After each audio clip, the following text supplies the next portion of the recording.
Hello and welcome to In Touch with Durham County.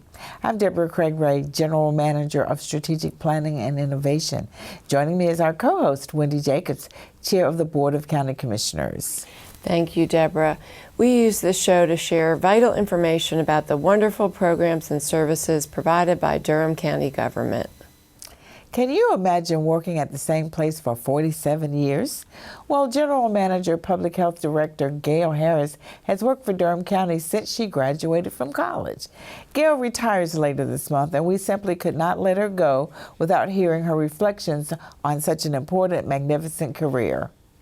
Did you know that your Durham County Register of Deeds office now issues passports? We've invited Deputy Register of Deeds J.T. Tabron and Sharon Marsh to tell you just how simple it is to get a passport.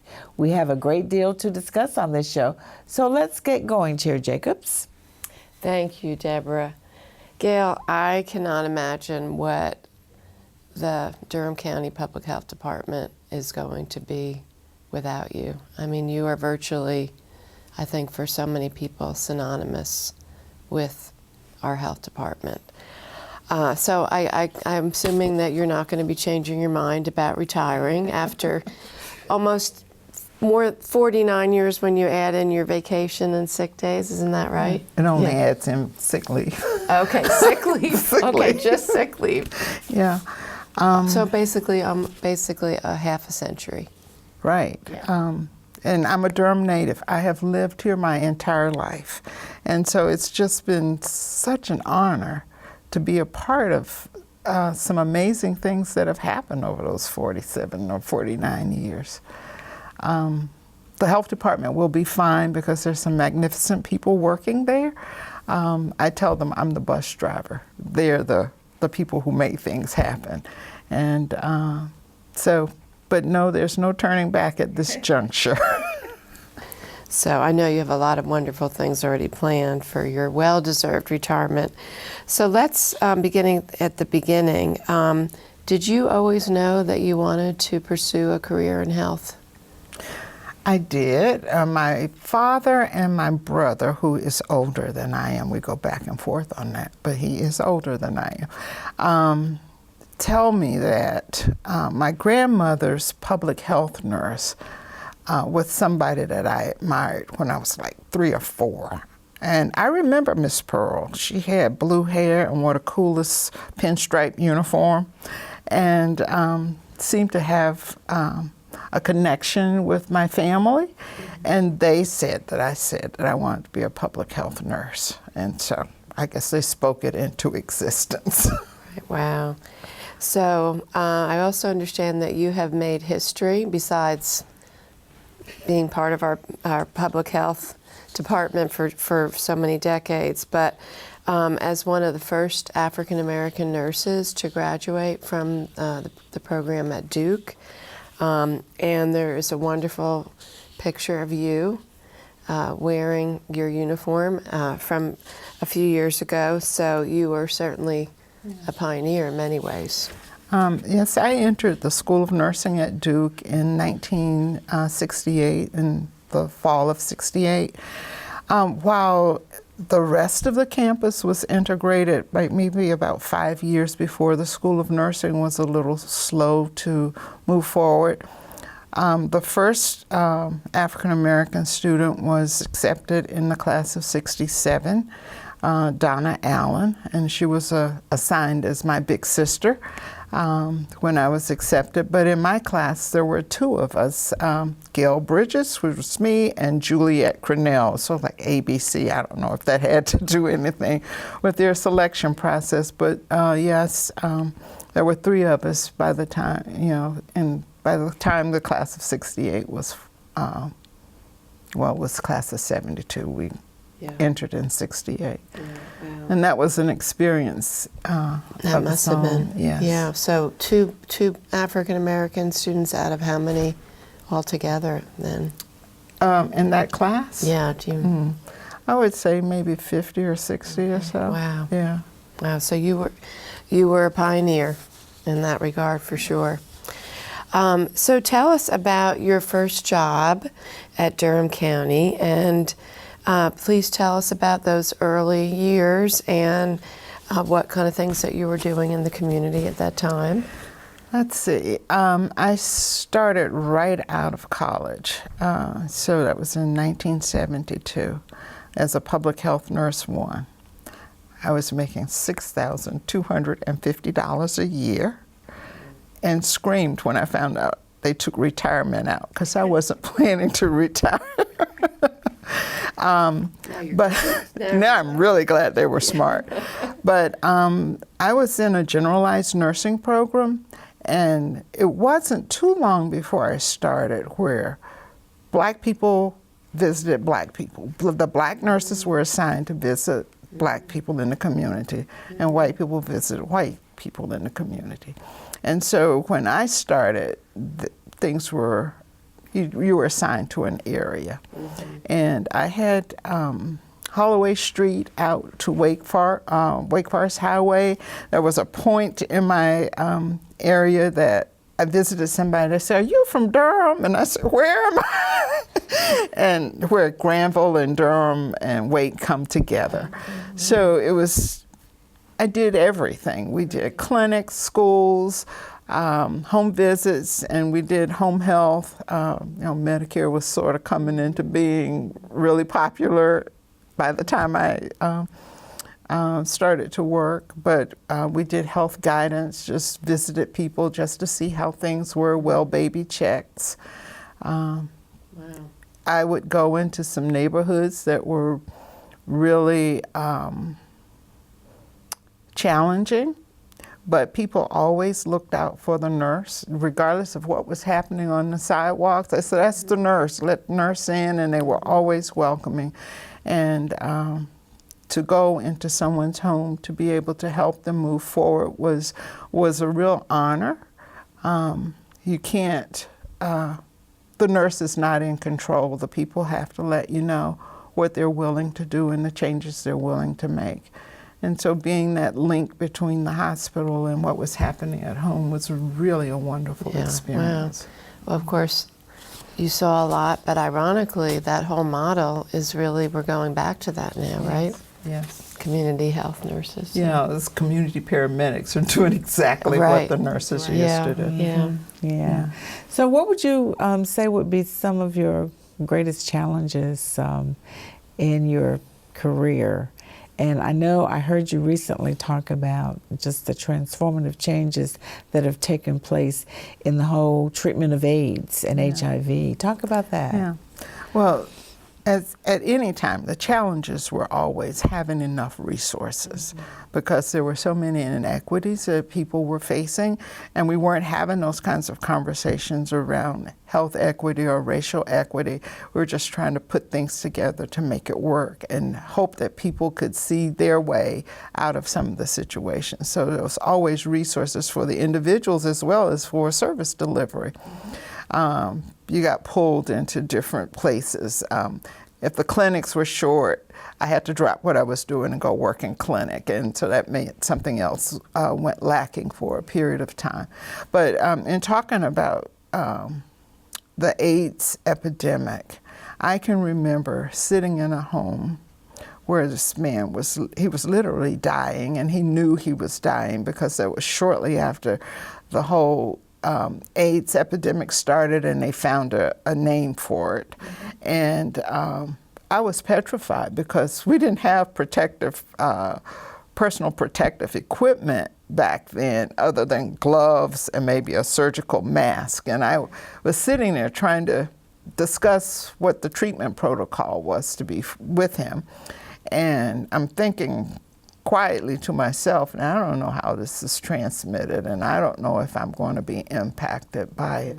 And then to be able to fast forward to the end of my career where people actually can get their viral loads down and they're not infectious, they can live normal lives, and you can prevent people from getting HIV, that's pretty miraculous, or it says I'm really old. It's the first one. Absolutely. Absolutely. Now, I know you served with several public health directors prior to your being named public health director. I think it was 2009, if I'm correct. I was Somewhere acting in, no, I was named in 2009. Okay, great. So what were some of the things that you learned from those, and how did that inform the way you approached the job? Well, I've worked for all of them except the first two. Okay. And I learned a lot from each of them, and all of us have things that we can improve upon, and so I think some of those things that could have been improved upon, I learned as well. But to care about the people with whom you worked, when I first started, the health director would stand outside the door on the corner of Roxborough and Main. It's 4 o'clock, and that was when we came back in, and he'd greet everybody, every single day. Right. But, that was his way of interfacing with staff. And so I really take pleasure and pride in knowing my staff or the team with whom I'm working, and can interact with them at a level where it's not the third floor person is coming down and people are petrified. But I've learned how to appreciate what the community brings, and how to think about the work we do as a business, and the impact decisions make in helping staff members who are responsible for programs understand the financial aspects of their job. I can remember having an administrator, not the health director, who would just move money. And you would think that there was money that you could spend, and it was gone. And so that let me know that when decisions are made, even if they're decisions that impact or need to be made across the department for whatever reasons, the people responsible for the programs need to know that, so that they can figure out the adjustments they have to make. And just being understanding that the health director is only part of the team. Yep. Well, we've got just a few more minutes. So we, Durham County, received the Culture of Health Prize from the Robert Wood Johnson Foundation in 2014. And why was that such an important honor? It was important because it gave us the opportunity to step back and celebrate all the things that had happened in Durham. Durham is a fantastic place to live. We care about each other, and we're willing to push the envelope, and we're willing to come together to do the right thing. And I tell people it's like making sausage. The process isn't always pretty, but we end up doing the right thing. And the Culture of Health Prize recognize work that had been going on in our community, the revitalization of our community, moving from a tobacco town to a biomedical health technical community, creating the Holton Career and Resource Center, where people could get trades as they went to school, and there was health care there. Lincoln Community Health Center, making access available for the uninsured.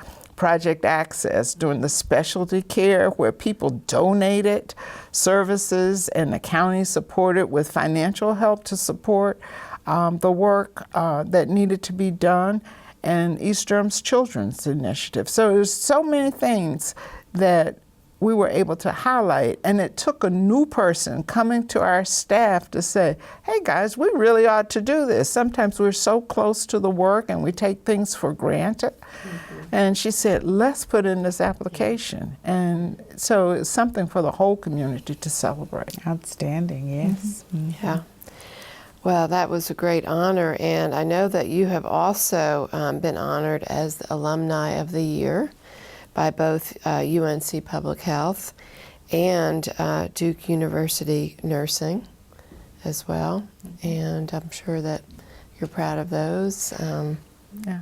And I really think that the work that we've been able to do in the health department and with our community partners is really what gets highlighted, and that's what I'm really proud of, is to be able to be a good partner. And I've always said it's not about me, and so I just happen to be on the bus and along for the ride. We've been driving the bus, though. That counts. We do need a bus driver, right? Yes, we do. Absolutely. Yes. So as you decide to leave our organization, how do you plan to spend your time?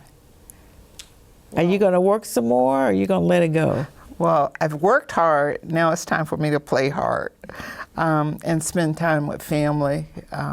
My grandchildren are really growing up, and we need to travel and to do some of those things. And I've said I'm virtually going to disappear so that the new health director has the opportunity to be established and to do the things that need to happen to take the programs to the next level. Yeah.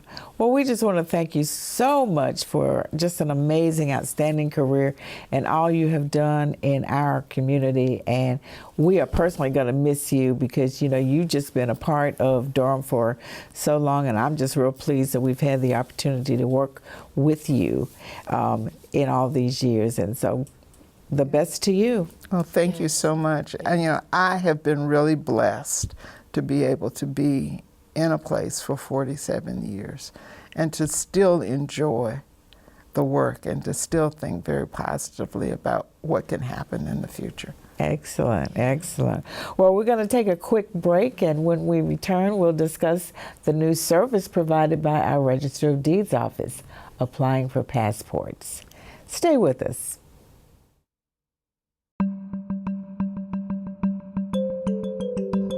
An accurate decennial census is essential for anyone to get a reliable picture of child, family, and community well-being across the country. It's also essential for the millions of young people and families whose well-being and opportunities in life are often bolstered by public programs. Children 0 to 4 are at the greatest risk of being undercounted, and many programs that support families, young children, and communities depend upon an accurate count. So when we undercount ourselves, or we don't remember to count our 4-year-old or 2-year-old, then we're not giving them the political voice and the political power they need to make sure that they get a fantastic education because they're getting the right amount of money going back into their districts.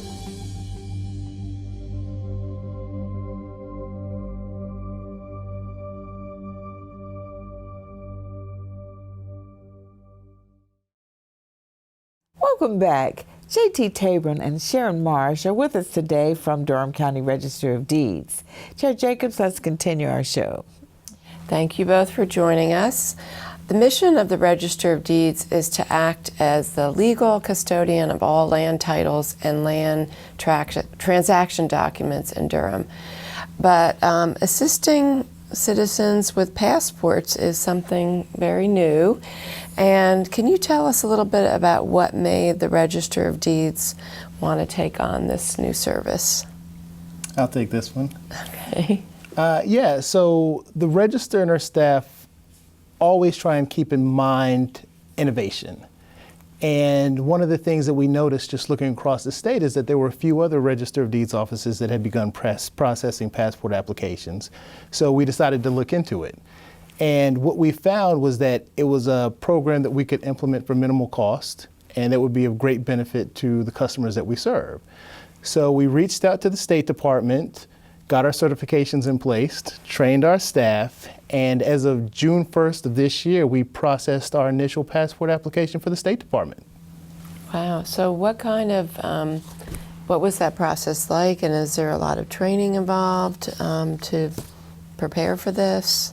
There's a fair amount of training that does go into it. There's, of course, sort of the procedural elements with regards to making sure that the facility actually can handle that type of policy and process. Mm-hmm. Then their segregation of duties, since the Register of Deeds office is split into a real estate division and a vital records division.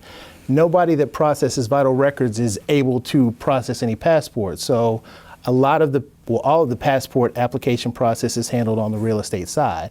But one of the benefits of processing those applications in our office is that people can go get a birth certificate in the event that they need it. That's a document that a lot of times people will use to verify their citizenship that has to be sent off within the passport application process. So one of the great things about our office is it's almost essentially a one-stop shop for people, and that they can skip the step of having to go somewhere else to get a passport and just do everything with us. Yeah, wow, that's great. So are appointments more readily available in your office versus other places to get passports? And will a customer experience less wait time if they have an appointment? Yes, they would experience less wait time if they have an appointment, because when you have an appointment, we will take you at that appointment when you arrive to the office. And do you know, anecdotally, is it going to be faster or more convenient for people if they come to our Register of Deeds versus other places?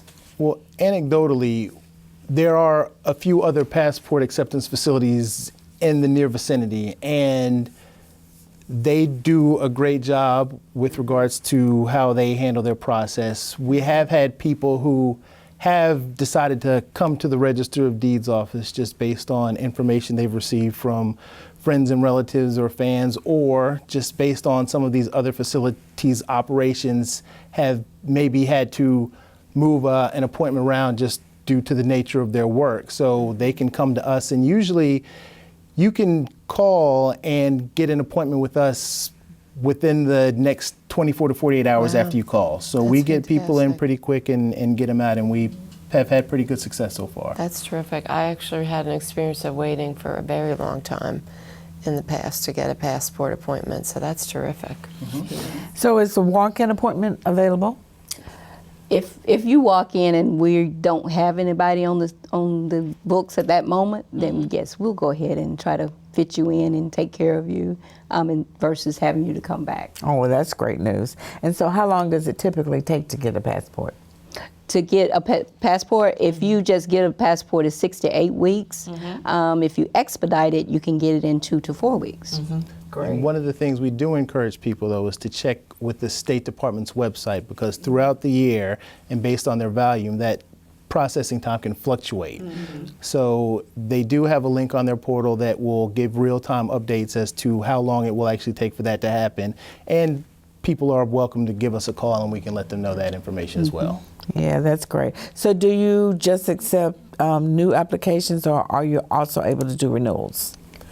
So the process around renewals is a situation where we can help people with them, but the renewal process, assuming that it hasn't expired past a certain period, is basically where we walk people through the form, but they send it off themselves. So we won't be sending those off. If it is an initial application or the renewal has exceeded a certain time period, then they'll have to fill out a new application, and we send those off to the passport facility. But for a regular, normal renewal, an individual, we can help them with it, but they will send that in themselves. Okay.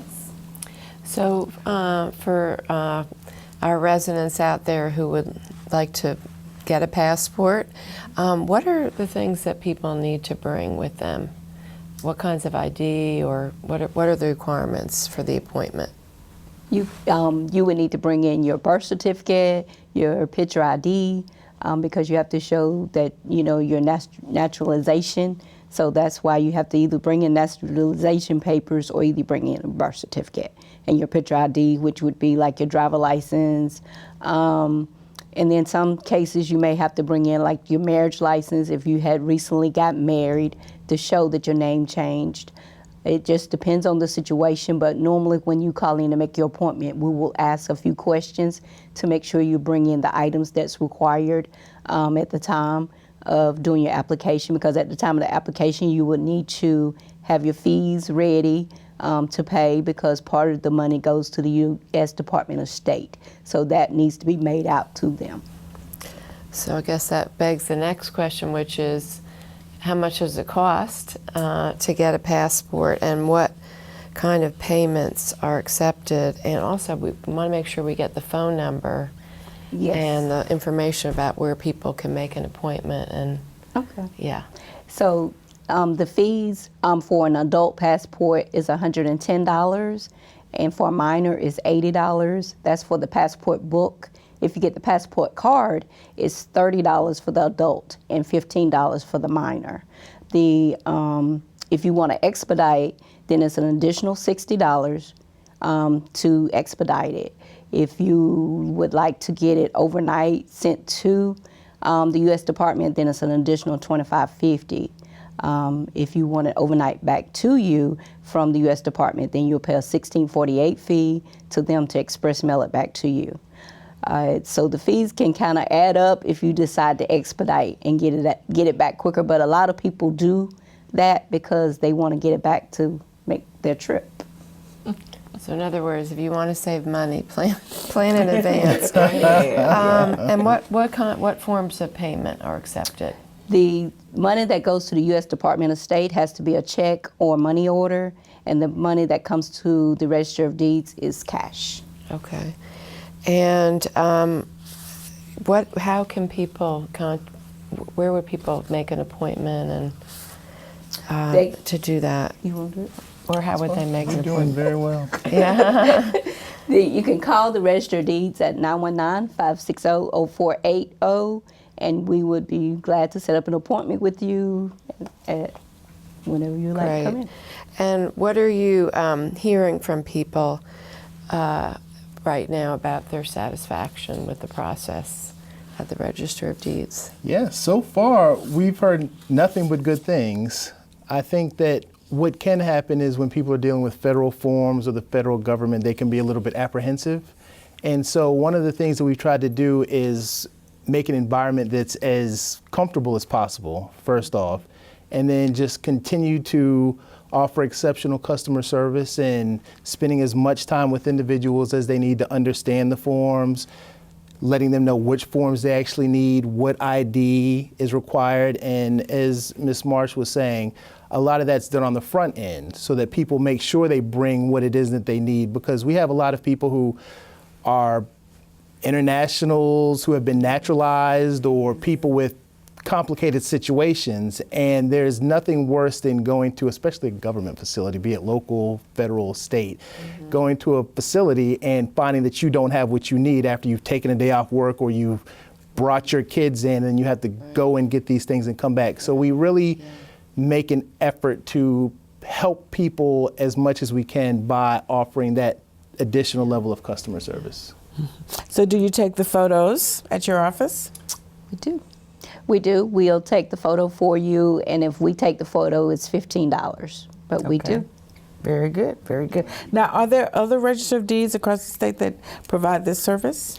So there are. So our colleagues in Orange County, Guilford County, and I believe there are maybe only one or two others that I'm familiar with. But I would like to say that we've reached out to them and they were fantastic resources. So thank you all very, very much for your assistance on that.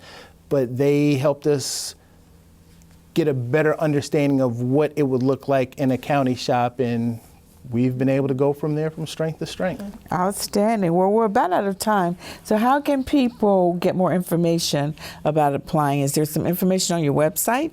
Sure, they can visit the Durham County Register of Deeds website for some initial information. We also strongly encourage people to visit the State Department's website for information on what types of documentation they may need, what those wait times are for processing, and something else that they can do, we like to point out, is once their application has been submitted and we process it and send it to the State Department, there's a portal that they can check on the State Department to see where their application is in the process, which will give them an idea of how much more time they'll actually wait before it arrives. Well, that's indeed wonderful. Well, we certainly want to thank you both for joining us today and sharing this really great information. And Chair Jacobs, we've just had another wonderful show. We have, and I'm looking forward to many other interesting topics in the months ahead. Yes, yes. So we'll continue to stay in touch and provide shows that help improve life for our Durham County residents. Join us again for the next edition of In Touch with Durham County.